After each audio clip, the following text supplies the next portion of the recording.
സുവിശേഷത്തിൽ നമ്മൾ ഇങ്ങനെയൊരു സംഭവം കാണുന്നുണ്ട്. ബെത്സേദ കുളക്കരയിൽ കിടക്കുന്ന രോഗി ഏകദേശം 33 വർഷമായി അവൻ അവിടെ കിടക്കാനായിട്ട് തുടങ്ങിയത്. ലക്ഷ്യം വെള്ളം ഇളകുമ്പോൾ കുളത്തിലേക്ക് ഇറങ്ങുമ്പോൾ മാലാഖമാരെ വെള്ളം ഇളക്കുന്നു എന്നായിരുന്നു അവരുടെ ചിന്ത എന്ന് പറയുന്നത്. ഇങ്ങനെ വെള്ളം ഇളകുമ്പോൾ ഈ കുളത്തിലേക്ക് ഇറങ്ങിയാൽ സൗഖ്യം ലഭിക്കും, അവൻ്റെ തളർവാദം മാറും. അതാണ് ആ വ്യക്തിയുടെ, ആ രോഗിയുടെ ചിന്തയായിരുന്നത്. അങ്ങനെ അവൻ കാത്തു കിടക്കുകയാണ്. അവനെ, ഈ തളർവാദ രോഗിയെ ഈ വെള്ളത്തിലേക്ക് ഇറക്കാനായിട്ട് അവിടെ ആരും ഉണ്ടായിരുന്നില്ല. പ്രിയമുള്ളവരെ, ഏകദേശം ഈ തപം ചെയ്യുന്ന കാലം, ഈ തപസ് കാലഘട്ടം എന്ന് പറയുന്നത് ഈ വെള്ളം ഇളകുന്ന കാലഘട്ടമാണ്.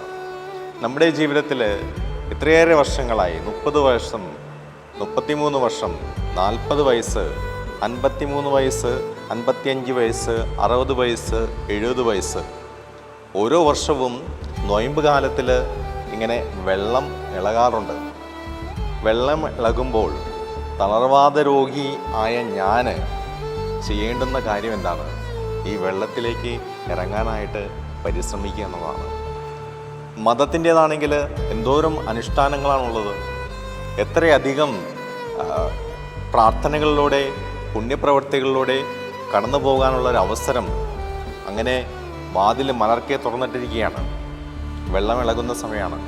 ഈ വെള്ളം ഇളകുന്ന സമയത്ത് വെള്ളം ഇളകുന്നത് നോക്കിയിരിക്കുന്ന നമ്മൾ അതിൻ്റെ അകത്തേക്ക് പ്രവേശിക്കുമ്പോൾ സൗഖ്യം കിട്ടും. ഇതുവരെ നിശ്ചലമായ അവസ്ഥയിലായിരുന്നെങ്കിൽ നമ്മൾ ഈ വെള്ളമിളകുന്ന സമയത്ത് കുളത്തിലേക്ക് ഇറങ്ങി നമ്മുടെ മനസ്സിൻ്റെ തളർവാദം മാറ്റിയെടുക്കണം. അത് മാറ്റിയെടുക്കാനായിട്ട് ഈ നൊയമ്പ് കാലം ഉപയുക്തമാക്കുക. ദൈവം അനുഗ്രഹിക്കട്ടെ, പുണ്യത്തിൽ വളരട്ടെ. ദൈവാനുഗ്രഹങ്ങൾ നേരുന്നു.